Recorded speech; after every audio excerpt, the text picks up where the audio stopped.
नमस्ते बच्चों। हम लोग आज फिर से पाठ 3 दोहराएंगे। दोहराने का मतलब है कि हमारे पिछले पाठ में जो कमियां रह गई, जो नहीं समझ में आया, वो हम इस दोहराने के क्रम में उसको पूरा कर सकते हैं। तो ध्यान से देखोगे, ये तुम्हारा ज्ञान सागर का पाठ 3 है, अच्छे पड़ोसी के गुण, जिसमें हम लोगों ने पढ़ा था कि अच्छे पड़ोसी के क्या गुण होने चाहिए। ये शीर्षक जो है उससे इसमें कुछ अलग ही है। दो पड़ोसी क्या करते हैं, अपना कूड़ा कचरा एक दूसरे की झाड़ी में छुपा के फेंक देते हैं। उसके बाद दोनों जब सामने आते हैं तो बिना नाम बोले दोनों एक दूसरे को खूब शिकायत करते हैं, जाने कौन फेंक गया, जाने कौन ऐसा है। तो इस तरह की उटपटांग बातें वो दोनों एक दूसरे के सामने करते, कूड़ा फेंकने वाले के बारे में। लेकिन दोनों एक दूसरे का नाम नहीं लेते थे। लेकिन उनकी पत्नी जो थी, उनकी पत्नी के बीच चाय पत्ती, शॉल, ये सब लेने देने का क्रम चलता रहता था।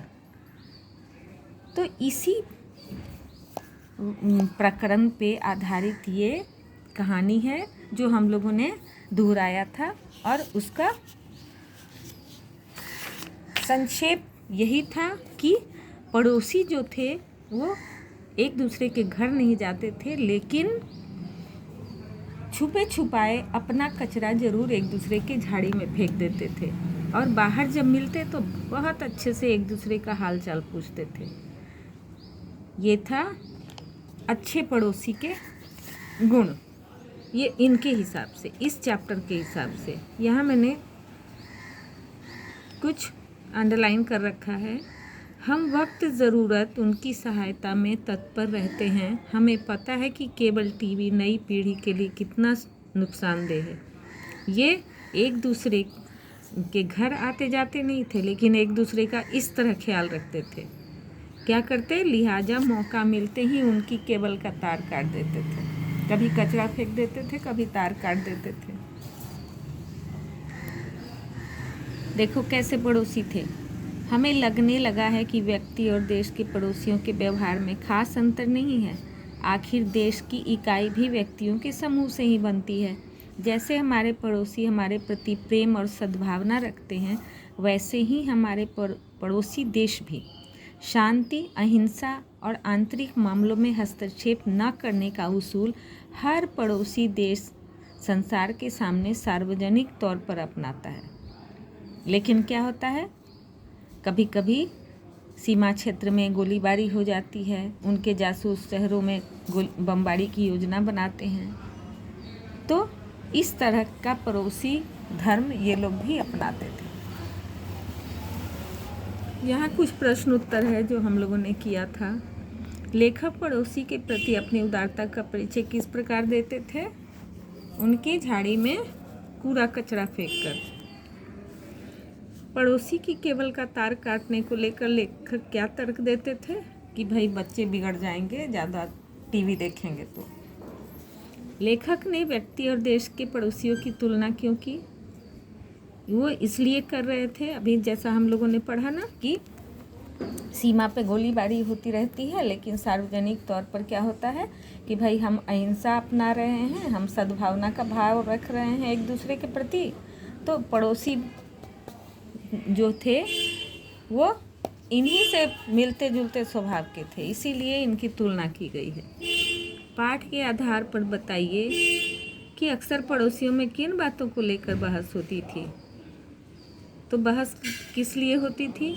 ज़्यादातर वही कूड़ा कचरा फेंकने के क्रम में, और केबल का तार कट गया, इसलिए उनमें बहस होती रहती थी।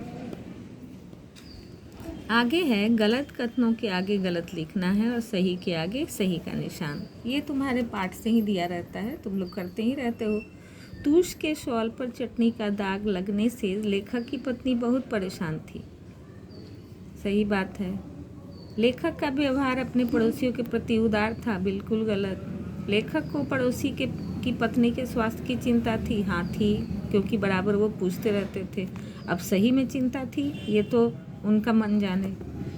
पड़ोसियों के बीच चाय की पत्ती, प्याज, साड़ी आदि का लेन देन होता था। हाँ, पत्नियों में होता था। लेखक कूड़ा फेंकने की अपनी गलती को पड़ोसी के सामने मान लेते थे? बिल्कुल नहीं। यहाँ विलोम शब्द लिखने हैं। ये तुम्हारा वाक्यों का भाव है। ये भाव हम लोग पाठ से अभी कितनी बार पढ़े। 1 साल से बिस्तर पकड़े है, मतलब बहुत लंबे समय से बीमार थी। हमारी भाभी की प्राण चिड़ैया चारपाई में अटकी रही, मतलब वो बीमार तो थी लेकिन उनकी प्राण चिड़ैया, उनकी जो आत्मा थी, उनका प्राण था, वो बस वहीं तक रहता था, निकलता नहीं था। उनकी सफाई में 150 की चोट लगी। वो जो तूश की शॉल थी, तूश की शॉल में जो चटनी का दाग लगा था, उसकी जब सफाई, जब तूश इतना महंगा होता है तो सफाई में भी तो लगेगा ना।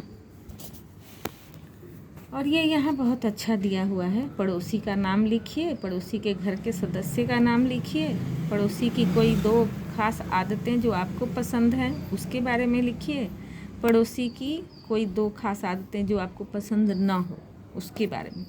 ये सारा चैप्टर जो हम लोग पढ़े वो थे अच्छे पड़ोसी के गुण। सही या गलत ये हम लोग अपने पर आजमा कर देखेंगे।